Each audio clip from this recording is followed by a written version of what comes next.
Dubai ऐसी जगह है जहाँ पैसा सिर्फ खर्च नहीं होता, पैसा फ्लेक्स भी होता है। मैं यहाँ आया और मैंने वेल्थ के ऐसे 5 लेसन सीखे हैं जो तुम्हारी सोच हिला देंगे।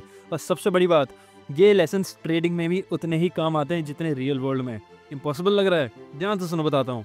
सबसे पहला लेसन है नेटवर्किंग ओवर हार्ड वर्क। एक रात दुबई के एक फैंसी रेस्टोरेंट में मैं डिनर कर रहा था।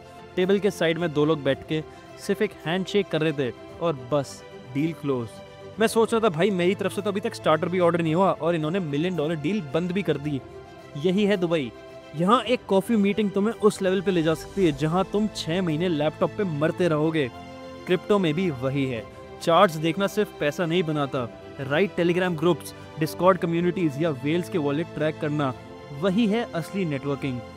अगर तुम वही बंदे फॉलो करते हो जो तुम्हारी तरह ही कंफ्यूज हैं, तो तुम कभी अर्ली एंट्रीज नहीं पकड़ पाओगे। लेकिन अगर तुम सही सर्कल में हो तो तुम्हें वो जेम्स मिलेंगे जो 100x करते हैं। अब बात करते हैं लेसन नंबर 2 की, रिस्क टेकर्स रूल। डेजर्ट के बीच में बुर्ज खलीफा बनाना मतलब थोड़ा दिमाग लगाओ यार। 50 डिग्री की गर्मी, मिट्टी और सैंडस्टॉर्म से भरा हुआ ये कंट्री, कोई भी सेफ प्लेयर कहेगा पागल हो गया है क्या। लेकिन जिसने रिस्क लिया ना बुर्ज खलीफा बनाने के लिए, वो आज दुनिया की टॉलेस्ट बिल्डिंग का ओनर है। और क्रिप्टो भी वैसा ही है। तुम सेफ प्ले करते रहोगे तो सिर्फ एफडी की रिटर्न मिलेगी, लेकिन जो बंदा रिस्की प्रीसेल्स आइडियोज या मीम कॉइन्स पे कैलकुलेटेड बेट लेता है, वही मिलियनेयर बनता है। अब आता है लेसन नंबर 3, थिंक बिगर ऑलवेज। दुबई में हर कन्वर्सेशन $1 बिलियन की होती है। यहाँ कोई छोटा नहीं सोचता। अगर तुम दुबई के एक लोकल से बोलोगे भाई मैं 50 लाख रुपए कमाना चाहता हूँ, तो तुम्हें वो ऐसे ही देखेगा जैसे तुमने बोल दिया कि भाई मैं एक आलू का पराठा खाना चाहता हूँ। लेसन ये है, छोटी सोच से बड़ी वेल्थ कभी नहीं बनती। और क्रिप्टो में भी वही होता है।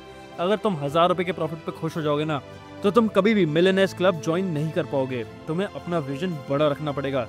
जैसे एक कॉइन से 10 लाख रुपए कमाए, फिर उन 10 लाख को और मल्टीप्लाई करा बाकी कॉइन्स में इन्वेस्ट करके। तो बड़ा सोचो और बड़ा कमाओ। अब आता है lesson number 4, capital moves where it's safe. Dubai में रशियंस, इंडियंस, अफ्रीकन्स, यूरोपियंस सबका पैसा आ रहा है। क्यों? क्योंकि यहाँ एनवायरनमेंट सेफ है, कोई फालतू टैक्स नहीं है और कोई अननेसेसरी रिस्क नहीं है और स्टेबल पॉलिसीज हैं। क्रिप्टो में भी पैसा वहीं जाता है जहाँ ट्रस्ट और स्टेबिलिटी होती है। बिनांस, कॉइनबेस या कोई भी एक्सचेंज जहाँ लिक्विडिटी है, वही वेल्स हैं। अब बात करते हैं लेसन नंबर 5 की, your appearance opens doors. Dubai में कार और वॉच सिर्फ एसेसरीज नहीं है, वो एक्सेस पास हैं। अगर तुम रोल्स रॉयस से उतर रहे हो तो लोग खुद आकर तुम्हें रिस्पेक्ट देते हैं। एक रोलेक्स पहली बार तुम्हें मीटिंग में बिठा देगी, बाद में तुम्हारी वैल्यू दिखाएगी। क्रिप्टो में भी यही है। अगर तुम्हें दिखाना आता है कि तुम एक विनर हो, चाहे वो प्रॉफिट स्क्रीनशॉट्स हो, चाहे पोर्टफोलियो का साइज, चाहे नॉलेज, लोग तुम्हें सीरियसली लेंगे। परसेप्शन बिल्ड्स ट्रस्ट और ट्रस्ट अट्रैक्ट करता है पैसा। तो दोस्तों, दुबई ने मुझे ये 5 ब्रूटल वेल्थ लेसन सिखाए। नेटवर्किंग की पावर, रिस्क लेने का दम, बड़ी सोच, सेफ जगह पैसा रखना और अपीयरेंसेस का इम्पोर्टेंस। अगर तुम्हें क्रिप्टो और रियल लाइफ दोनों में रिच बनना है तो इन 5 चीज़ों को सीरियसली अप्लाई करो। और याद रखना, स्कैलोनॉमिक्स तुम्हें वही बताएगा जो बाकी कोई नहीं बताएगा। तो सब्सक्राइब ज़रूर कर लेना।